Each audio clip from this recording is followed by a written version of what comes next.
በስመ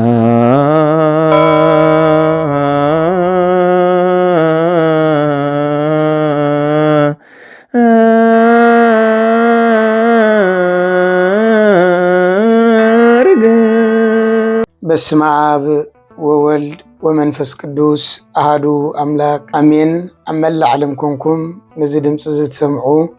ነዚ ምስሊ ዝትሪኡ ነዚ መንፈሳዊ ቻነል ሓረገ ወይኒ ቲዩብ እትከታተሉ ፍፁም ሰላም ናይ ክርስቶስ ኣምላኽና ሰላም ንዓኻትኩም ይኹን። ከመይ ትኾኑ? ከመይ ኣለኹም? ኣሜን። ቅዱስ ዘላለማዊ ህያው እግዚአብሔር ኣምላኽና ክሳብ ዛ ሰዓት እዚኣ ብሂወትን ብጥዕናን ስለ ዝሓለወና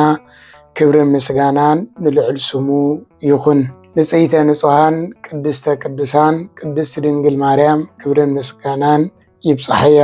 ብሓፈሻ ኩሎም ወርያን እግዚአብሔር በረኸቶምን ጸግኦምን ኣይፈለየና። ባሎሚ ከም ፈቃድ እግዚአብሔር ኣምላኽና ስለዚ ሒዝናያ ዘለና ኣብይ ጾም ጾም ኣርብዓ ስለ ጾም ንእሽተይ ከም ፈቃድ እግዚአብሔር ኣምላኽና ቃል እግዚአብሔር ጠቂስና ንእሽተይ ክንመሃር ኢና። ብመጀመርታ ቅዱስ እግዚአብሔር ኣምላኽና ናብዚ ኣብይ ቅዱስ መድኃኔ ዓለም ኢየሱስ ክርስቶስ ዝጾሞ ጾም እንኳዕ ብሰላም ኣብጽሐና፣ እንኳዕ ብሰላም ኣጀመረና።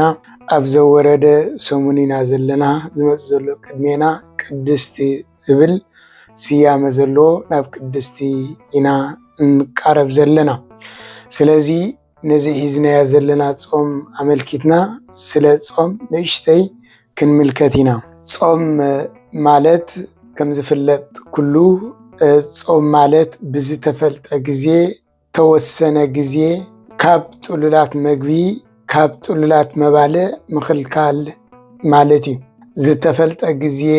ዝተባሃለሉ ግዜ ጾም እዩ። ብዝተወሰነ ብዝተሓገገ ዝተባሃለሉ ከዓ ሓጋጊኡ ወሳኒኡ እግዚአብሔር ስለ ዝኾነ እዩ። ኩሉ ግዜ ኣይንፀውምን ኢና። እንፀመሉ ግዜ ኣሎ፣ ዘይንፀመሉ ግዜ ከዓ ኣሎ። እንሕጎሰሉ ግዜ ኣሎ፣ እንሓዝነሉ ግዜ ኣሎ። ከምቲ ጥበበኛ ሰሎሙን ግዜ ሓጎስ ኣሎ፣ ግዜ ሓዘን ከዓ ኣሎ ከም ዝበሎ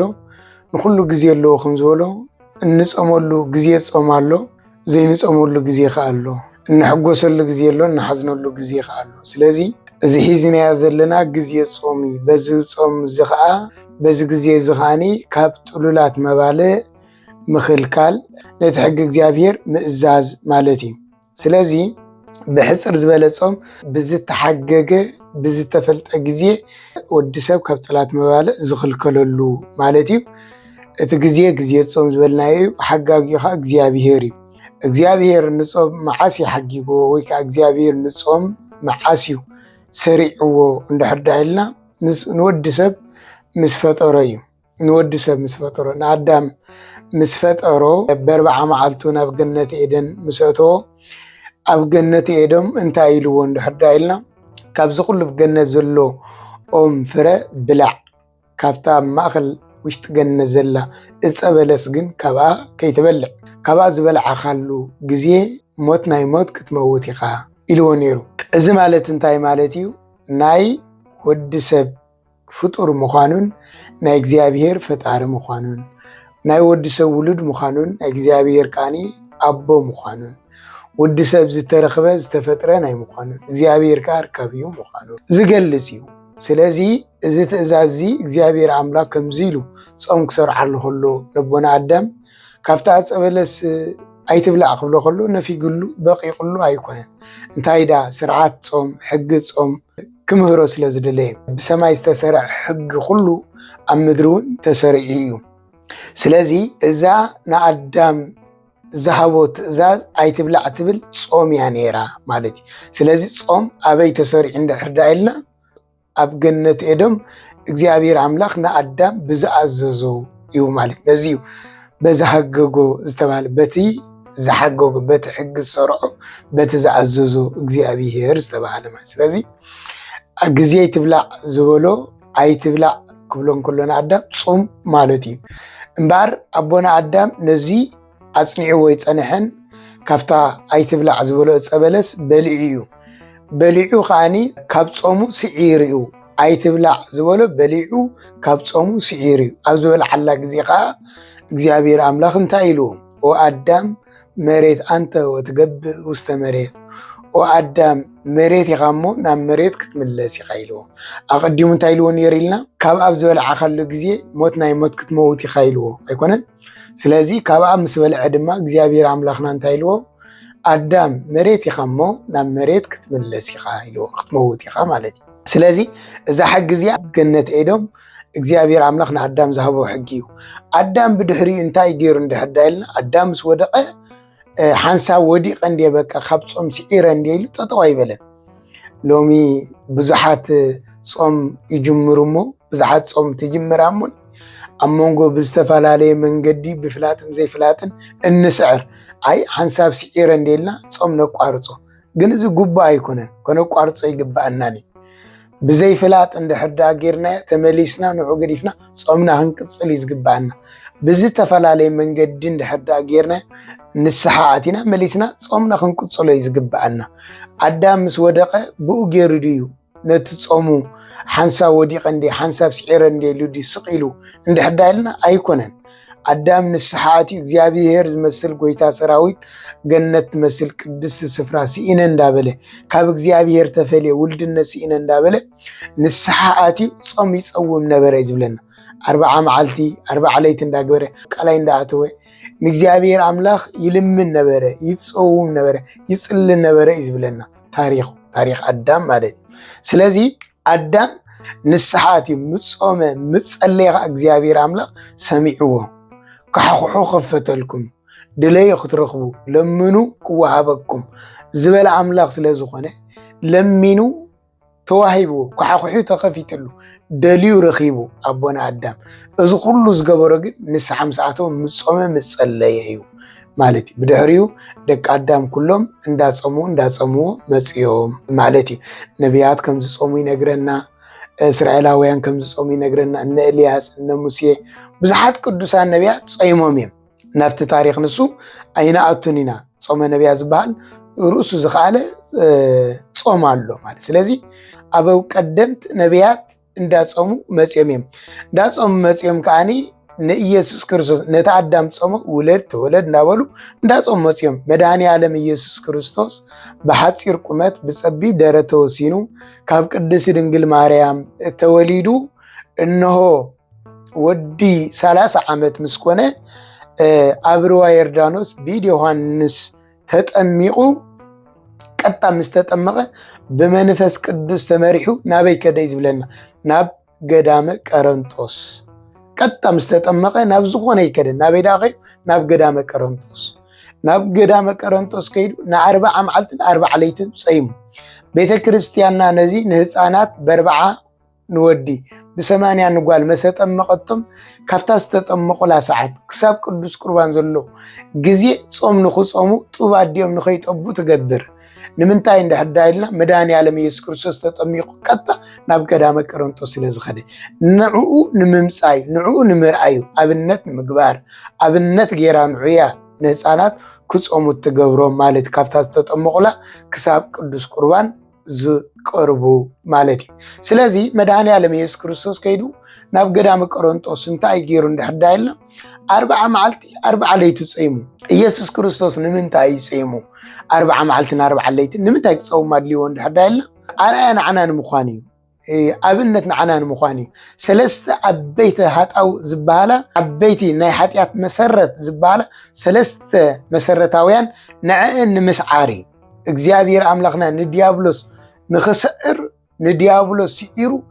ንዓናውን ብጾም ዲያብሎስ ክንስዕሮ ከም እንኽእል ኣብነት አርአያ ንኾነና ይጸይሙ እተን ርስሓጣው ዝበሃላ እንታይ እንደሕዳይልና ሓደ መብልዕ እዩ ስስዕ መብልዕ ናይ ከብዲ ስስዕ ከብዲ ማለት ናይ መብልዕ ናይ መብልዕ ነገር መድኃኔ ዓለም ኢየሱስ ክርስቶስ ሲዒርዎ ብጾም እንታይ ዝብል 40 መዓልትን 40 ለይትን ምጾመ ጠመየ ይብለና ወንጌላዊ ጠመየ ሞ ዲያብሎስ መጽኻኒ ሓቂ ወዲ አምላክ እንትኾንካስ ነዝምኒ ዳቦ ኸውን አዝዝ ኢልዎ ዳቦ ኸውን አዝዝ መብላዕ ኢልዎ ግን መድኃኔ ዓለም ኢየሱስ ክርስቶስ እንታይ ኢልዎ ተመልከቱ ኩሉ ወዲ ሰብ ካብ እግዚአብሔር ብዝወፅእ ቃል ዳእምበር ብእንጀራ ጥራይ ኣይነብርኒ ካብ እግዚአብሔር ብዝወፅእ ቃል ዳምበር ብእንጀራ ጥራይ ኣይነብርኒ ኢሉ ነቲ ናይ ዲያብሎስ ዝመፀ ፈተና ሓደ ስዒርዎ ማለት እዩ። ብትክክል ስለ ዝበላዕና ስለ ዝሰተና ንነብር ይመስለና፣ ግን ከምኡ እኮ ኣይኮነን ክርስቲያን። ስለ ዝበላዕና ስለ ዝሰተና ኣይኮንናን እንነብር ዘለና። ዘንብረና ዘሎ ቃል እዩ፣ ናይ እግዚአብሔር ቃል እዩ፣ ምሕረት እዩ ዘንብረና ዘሎ እምበር ስጋና ኣይኮነትን። ስጋና ብዘይ ነብስና ዋጋ የብለን። ስለዚ መብልዕ ንስጋ እዩ። ስጋ ግን ብዘይ ነብሲ ብዘይ እግዚአብሔር ብዘይ ቃል እግዚአብሔር ወላ ሓንቲ ዋጋ ትርጉም የብላ፣ ካብ ማይ ከም ዝወፀ ዓሳ እያ። ስለዚ እንታይ ኢልዎ መድኃኔዓለም ኢየሱስ ክርስቶስ ኩሉ ካብ እግዚአብሔር ብዝወፅእ ቃል ዳ እምበር ብእንጀራ ጥራይ ኣይነብርኒ ኢልዎም። ዝሓደ ፈተና እዩ። ብስስዐ ንኸይንወድቕ ኢየሱስ ክርስቶስ ንዲያብሎስ ስዒሩ ንዓና እውን በዚ ቃል እዚ ሰዓርዎ ክብል ምሂሩና ማለት እዩ። ካልኣይ ስስዐ እዩ። ስስዐ ልዕሊ ዓቐንካ ሃብቲ ምድላይ እዩ። ዲያብሎስ እዚ ነገር እዚ ንኢየሱስ ክርስቶስ ክፍትኖ ከሎ እንታይ ገይሩ ሓደ ከተማ ረኣየ እዩ ዝብለና። ሓደ ከተማ ረኣየ። ከተማ ዘረኣዮ መቸም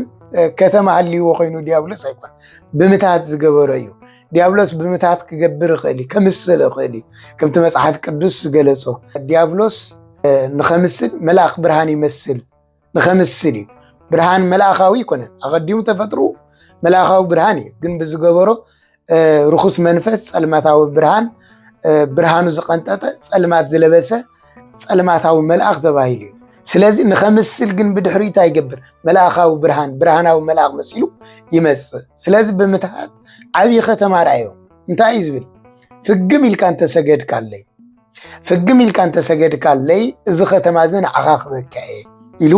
ዲያብሎስ ፈቲንዎ። ኢየሱስ ክርስቶስ ነዚ ነገር እዚ እንታይ ኢሉ የመሊስሉ እንድሕር ዳኢልና ንእግዚአብሔር ኣምላክካ ስገድ ንዕኡ ጥራይ ኣምልኽ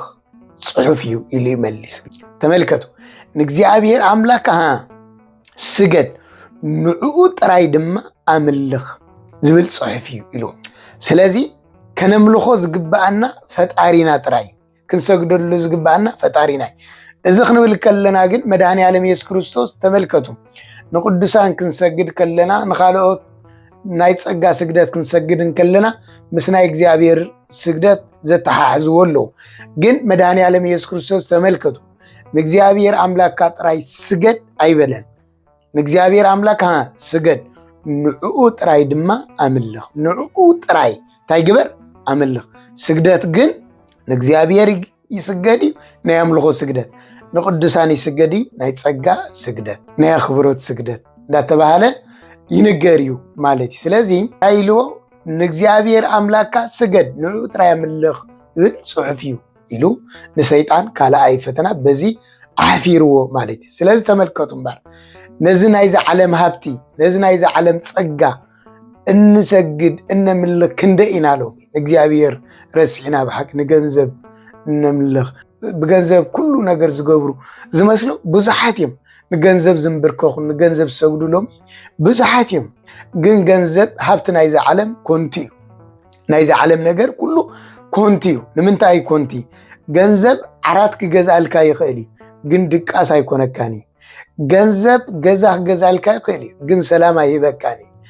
ገንዘብ ንብረት ክገዛእልካ ይኽእል እዩ፣ መኪና ክገዛእልካ ይኽእል እዩ፣ ግን ውሽጣዊ ሰላም ክበካ ኣይክእልኒ። ሰላም ፍቅሪ ክበካ ኣይክእልኒ። ጥዕና ክበካ ኣይክእልኒ።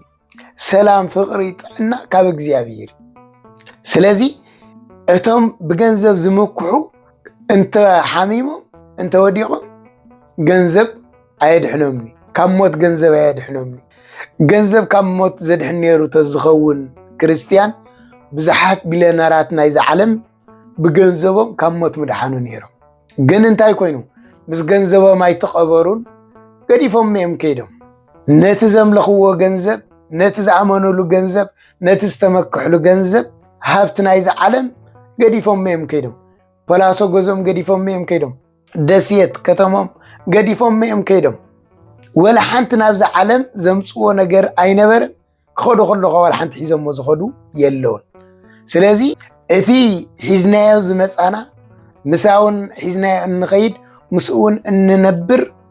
መን ተተባሂሉ ማንም ክወስደልና ዘይክእል መን ተተባሂሉ እግዚአብሔር ኢየሱስ ክርስቶስ እዩ ንዑ ኸነምልኽ ንዑ ኽንሰግድ ንዑ ኽንሕስ ይግባአና ማንም ክሕድገና ዘይክእል ሃብቲ ማንም ክወስደልና ዘይክእል ማንም ክዘርግልና ዘይክእል ሰላም ማንም ክበና ዘይክእል ማንም ክወስደልና ዘይክእል ፍቕሪ ዝህበና ክርስቶስ ንሱ ስለ ዝኾነ ማለት እዩ እቲ ሳልሳይ ፈተና ዲያብሎስ ንኢየሱስ ክርስቶስ ዝፈተኖ እንታይ እንድሕር ኢልና ናብ ዓብይ እምባ ደየቦ ይብል ናብ ዓብይ እምባ ኣደይቡ እንሆ ጽሑፍ እዩ ንኸይትወድቕ ብኣኽናፎም ክድግፉኻ መላእክት ቅድሚኻ ክልእኺ ክእዘልካ እዩ ዝብል ጽሑፍ እዩ እሞ እስኪ ካብ ዝገደል ጽደፍ ኢልዎ ጽሑፍ እዩ ቆጠቂሱሉ ጽደፍ ካብ ዝገደል ኢልዎ ሽዑ መድኃኔዓለም ኢየሱስ ክርስቶስ እንታይ ኢልዎ ሰይጣን እግዚአብሔር አምላክ አይትፈታተኑ ዝብል እውን ጽሑፍ እዩ እሞ ሰይጣን ካባይ ረሓቕ ኢልዎ በዚ ግዜ እዚ ሰይጣን ተሳዒሩ ካብ ዲያብሎስ ረሓቐ እዚ ናይ ግዚኡ ስዕረት እዩ መወዳእታ ዝሰዓረሉ ዳሕር እዩ ስቕለት ግዚኡ ግን ኢየሱስ ክርስቶስ በዚ ነዞም ሰለስተ ዓበይቲ ሃጣውእ እንብሎም ስዒርዎም ማለት እዩ ጾም ጾመሉ እምበር ነዚኦም ንምስዓር ይሓደን ተመልከቱ ንሕና እውን ሎሚ ጾምና ብጾምና ዲያብሎስ ክንስዕረሉ እንኽእል እዩ ጣዕሚ ናይዚ ዓለም ትዕቢት ናይዚ ዓለም ሃብቲ ስስዐ ብጾም ከነርሐቆ እንኽእል እዩ ስለዚ ከም ዝግበሩ ክብለና ኢየሱስ ክርስቶስ ንዓና ኣብነት ትምህርቲ ንምዃን ጾይሙ ማለት እዩ ካልእ ኢየሱስ ክርስቶስ ስርሑ ዝጀመረሉ ብጾም ድሕሪ ጾም ስብከት ጀሚሩ ትምህርቲ ጀሚሩ ሐዋርያት ደቂ መዛሙርት ምምራፅ ጀሚሩ ብዙሕ ነገር ጀሚሩ ማለት እዩ ኩሉ ዝነገረሉስ ብድሕሪ ጾም ዘሎ ጾም ዘሎ ኣብ ተኣምረ ኢየሱስ እንታይ ከም ዝገበረ ተገሊጹሎ ግን ወግዓዊ መጽሓፍ ቅዱስ ዝገልጾ ግን ካብ ድሕሪ ጥምቀት ዘሎ እዩ ብዝሒ ናይ ኢየሱስ ክርስቶስ ዝገበሮም ነገራት ዝገልጽ ማለት እዩ እምበር ተመልከቱ ክርስቲያን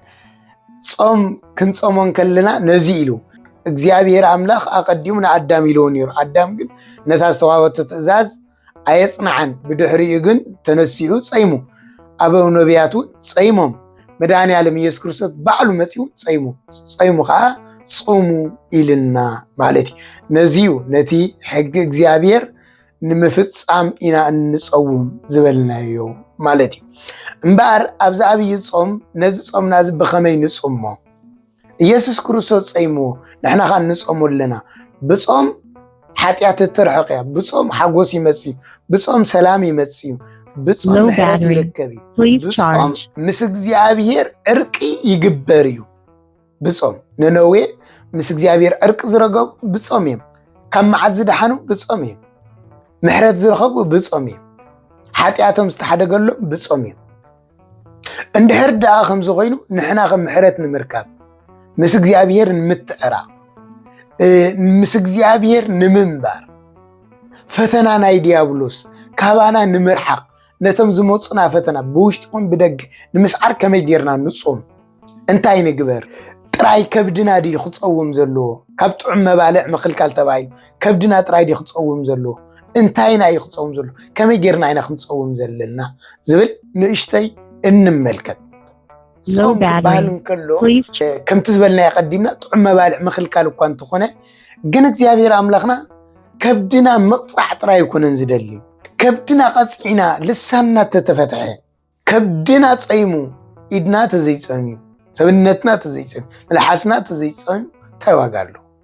ስለዚ ኣቀዲሙ ነብስና ክጸውም ዘሎ እንታይ ይመስሉ ፈሪሳውያን ይጾሙ ነይሮም እዮም ጾሞም ግን ተቐባልነት ኣይነበሩ ንምንታይ ተባሂሉ ከምዚ ጾሙ ዘለዉ ንኽፍለጡ ዳይ እምበር ጾሞም ናይ ብሓቂ ምስ እግዚአብሔር ንምርኻብ ኣይነበረን ትዕቢት ዝነበሮ ጾም እዩ ነይሩ እንጸውም ኣለና እንዳበሉ እዮም ጾሙ ነይሮም ብሰብ ንምርኣይ እዮም ጾሙ ነይሮም ነዚኦም ዝንቆፉ ነይሮም ሎሚ ኣነ እንጾሞ ጾም ንምርኣይ ድዩ ይጾሙ ኣለዉ ንምባል ድዩ ወይስ ልምዲ ስለ ዝኾነና ድዩ ሕጊ ስለ ዝኾነና ድና ንጾሙ ዘለና ጾምናሲ ሓደ ነገር ፍረ ክህልዎ ይኽእል ኣለዎ ፍረ ክህልዎ ተኾይኑ እንታይ ክኸውን ዘለዎ እንዳዳሊ መጀመርታ ኣብ ጾም ዝቅድም ፍቕሪ እዩ ፍቕሪ ተዘይሃልዩ ከይንጸውም ብዘይ ፍቕሪ ዝጽወም ጾም ኮንቲ بزي فقر انه قبر نجر كله كونتي نزيو كرم كل نجر قدم زلو فقري مجمرتا فقر عند حد قدمنا بدحري صمنا قبل كوني نمنتاي فقر نبل زل እግዚአብሔር አምላክና ስለዘፍቀረና ይናብዝ መሲ ስለዘፍቀረና ይጽይማ ይኮን ንሕና ደማ አፍቅርና ክንገብረለና ስለስተአዘዝና አዋይ ስለዝኾነ ሕግ ስለዝኾነ ስለዝለመድና ዘይኮነ አነ ጽይመን ምባል ዘይኮነ ነትጾም ገዛ እርሱስ ከነፍቀሮ ክንቀላለና አፍቅርና ፈቲና ደስ ይልና ክንጾም ክንቀላለና ካላይ ንብጻይና ከነፍቀራለና ንብጻይና ታንገብራል ከነፍቀራለና አካልና ይኹን محزوتنا يخون بصوتنا يخون كنفكر علينا بقفنا حماق كنزارب يبلنا مبزحتنا كبدنا عند صومه كبدنا عند طمه ملحسنا غنا يتصوم كم يوحنس افورق زولو ملحس عصم يبلان غن يعصم تتسبر كم زولو كبقفنا زوصو قالات كبقفنا زوصو مرزامات قالات لغا ما ينغبرلهم لينا اين صوموميا ابزاراربان اين صومنينا مبزحته سب اندات صومه بافو ززارو زله ግን ስናይ ስዕረት ቃላት በመልሐስ ዘውጾም ቃላት ግን ካብ ሓደ ዝጾውም ክወጹ ዘይግብኦም ስለዚ መልሐስና ክጾውም አለው ንማሕዛኺ ንዓርክኻ ሕማቅ እንዳተዛረብካ ሕማቅ ቃል እንዳውጻኻ ይጾውም አለኹን ተበልካ ታይዋጋሉ ስለዚ መልሐስና ክጾውም አለው ከብድና መቅጻዕ ጥራይ ከይከውን ክንጥንቀቕ ክንከላል ሕዋሳትና ኩሎም ክጾምሉ አዳውና ሕማቅ ነገር ካብ ምድሳስ አጋርና ናብ ሕማቅ ነገር ካብ ምኻድ መልሐስናውን ሕማቅ ነገር ካብ ምዝራብ ክንጾም ክንከላለና ነዚ መጽሐፍ ቅዱስ ታይብለና ዘረባኹም ብጨው ዝተቃወመ ይኹን ንምጻይና ዘይጎድ ንማሕዛና ዘይጎድ ትፈልጥይኹም ቃላት ኣብ ነፍስ ወዲ ሰብ እዮም ዝዓርፍ ብዱላ ተሃሪምካ ሕበት ክሓብጥ ኸሊ ንግዚኡ ክሓዊ ቃላት ግን ኣብ ነፍስ ወዲ ሰብ እዮም ዝዓርፍ ስለዚ መርዝና ቅድሚ ምውጻና ሓሲብና ክንመልሶም አለን ኣብ ውሽጥና ተዓቂብናዮም ናትናዮም እንተውጽናዮም ግን ናትና ይኩን ክምለሱ ይክእል ቃል ተውጽና ክትምለስ አይትኸልና ኣብ ውሽጥና ታልያ ግን ናትናያ ጸቂጥና ክንሕዛ ንኸእል ሰባቲና ስምዒት ክህሉ ኸሊ ሕርቃን ክህሉ ኸሊ ግን ህዲኢልና እንድሕዳ ሒዝና ኣብ ውሽጥና ናትና ናይ በይንና እንተውጽናያ ግን እታ ዘውጻናያ ቃል ሓደይ ንመልሳን ኢና ነቲ እንህቦ ዘለና ነውጻሉ ዘለና ኣካል ድማ መራሉት ጎድእ ክትከውን ትኽእል እያ ዓጽም ትትሰብር ክትከውን ትኽእል እያ ተስፋ ትቁርጽ ክትከውን ትኽእል እያ ስለዚ ከምቲ መጽሐፍ ቅዱስ ዝበሎ ብቃልካ ትድሕን ብቃልካ ድማ ትኩነን ከም ዝበሎ ኣብዚ ግዜ ጾምዚ ቀንዲ ክንጥቀመሉ ዘለና ካብ ሕማቅ ምዝራብ ካብ ሕማቅ ቃል ምውፃእ ካብ ሕማቅ ቃል ምዝራብ ክንጥንቀቕ ኣለና ልሳንና ክጸውም ኣሎ ከምዚ እንድሕዳ ኮይኑ ጾም ስጋዊ ምንየት ዘጥፍእ ናይ ስጋዊ ምንየት ዘጥፍእ ቁስሊ ነፍሲ ዝፍውስ መንፈሳዊ መሳርሒ ቁስሊ ነፍሲ ዝፍውስ ስጋዊ ምንየት ዘጥፍእ ነዚዩ ሐዋርያት ንጎይታ መድኃኔዓለም ኢየሱስ ክርስቶስ ከመይ ጌርና ኢና ንሕና ክንውፅኡ ዘይከኣልና ኢሎም ምስ ሓተትዎ መድኃኔዓለም ኢየሱስ ክርስቶስ እንታይ ኢልዎም ዝንቱ ዘመድ ይወፅእ ዘንበለ ጾም ወጸሎት ከምዚ ዝበለ ጋኔን ከምዚ ዝበለ መንፈስ ብዘይ ጾምን ጸሎትን ኣይወፅን እዩ ኢልዎም ኣጋንንቲ ኸባና ዝርሕቁ ምስ እንጸውም እንጾሞ ግን ብፍቅር ምስ ዝኸውን ይጸውሙ ኣለኹ ንምላት ንምርኣይ ዘይኮነ ኣነ ጸይመ ንምባል ንምምካዕ ንትዕቢ ዘይኮነ በቃ ምሕረት ንምርካብ ብትሕትና ብፍቅሪ ኮይና ክንጾሞን ከለና ኣብ እግዚአብሔር ጾምና እንታይ ኣለዎ ተቐባልነት ኣለዎ ማለት ስለዚ ነዚ ኣብይ ጾም እንጾሞ ዘለና ብኸምዚ ብፍቅሪ ክንጾሞ ይግባአና ነዞም ክሳብ ሕጂ ብዝተፈላለየ መንገዲ ዘይጀመርኩም ዘይጾምኩም ድሕዳ ሃልይኹምካ ሕጂ ጀምሩ ካብ ሕጂ ትሒዝኩም ጾሙ ዲያብሎስ ፈሊጡ ብዙሕ ፈተና ይዝምፅ ኣይ ካብ መጀመርታ ዘይፈተንካ ደኣ ካብ መጀመርታ ዘይጾምካ ዳ እንታይ ገዲሽካ በቃ ድሓን ንዓመታት ጾም ይብለካል ሕሽኽ ይብለካል ኣይኮነ ግን ሕጂ ጾም ክሳብ ትማል በሊዕኻ ሕጂ ጾም ካብ ሕጂ ጀምራ ዲያብሎስ እንሆ በዚ ጾም እዚ ንኸይትባረኽ በዚ ጾም እዚ ምስ እግዚአብሔር ኣምላካ ንኸይትዘራረብ በዚ ጾም እዚ ናብ እግዚአብሔር ኣምላካ ንኸይትቐርብ በተን ሰለስተ መዓልቲ ክልተ መዓልቲ ዝበልዓኻየ በሊዕኻ እንዲኻ ኢሉ ይወቕሰካ ግን ሕጂ ሰዓሮ ካብ ሕጂ ጾም ኣባት ነፍሲ ሒዝካ ጾም ዲያብሎስ ዘይተሓሓዝ ኣርእስቲ እንዳምፀ ጾመ ነነዌ ጾምካን ዓብይ ጾም ክትጾም ኣይግባእካን ይብለካ ኣሎ ሕሽኹ ይብለካ ኣሎ ሕሽኹ ይብለካ ኣሎ ይኮነ ጾመ ነነዌ ርእሱ ዝኻለ ታሪክ ኣለዎ ጾመ ነነዌ ጾምካ ኣብይ ጾም ሕጂ ግን ጾም በዚ ጾም እዚ ምስ እግዚአብሔር ኣምላክ ተዘራረብ ኣይኮነን ጾም እዚ ሓደ ግዜ ብሕታዊ ምስ ነብስኻ ተዘራረበሉ ግዜ የድልየካ ኣይኮነን ኣብ ግዜ ጾምካ ስጋና ንነብስና እንግዛሉ ነፍስና ድማ ምስ እግዚአብሔር እትዘራረበሉ ሰዓትን ግዜ ጾም ማለት ስለዚ ሎሚ ዘይትጸውም እንድሕዳ ኣለኻ ወደይ ሎሚ ዘይትጾም እንድሕዳ ኣለኻ ጓለይ ምስ እግዚአብሔር ካብ ምዝራብ ኢኺ ተኸልኪልክ ዘላ ምስ እግዚአብሔር ካብ ምርኻብ ኢኺ ተኸልኪልክ ዘላ እዚ ጾም እዚ ምስ እግዚአብሔር ዘዘራርብ እዚ ጾም እዚ ናብ እግዚአብሔር ዘቐርብ ስለዚ ካብ ሕጂ ጾም ነዚ ጾም እዚ ብፍቅሪ ንጾም ብትሕትና ኮይንና ንጾም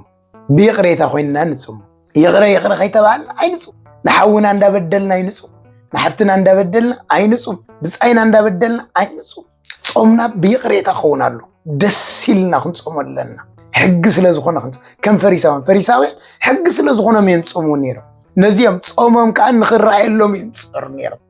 ንሕና ግን ከምኡ ክንከውን ኣይግባአና ከምኡ ንኸይንኸውን መፅሓፍ ቅዱስ ደጋጊሙ ነጊርና ጾምኩም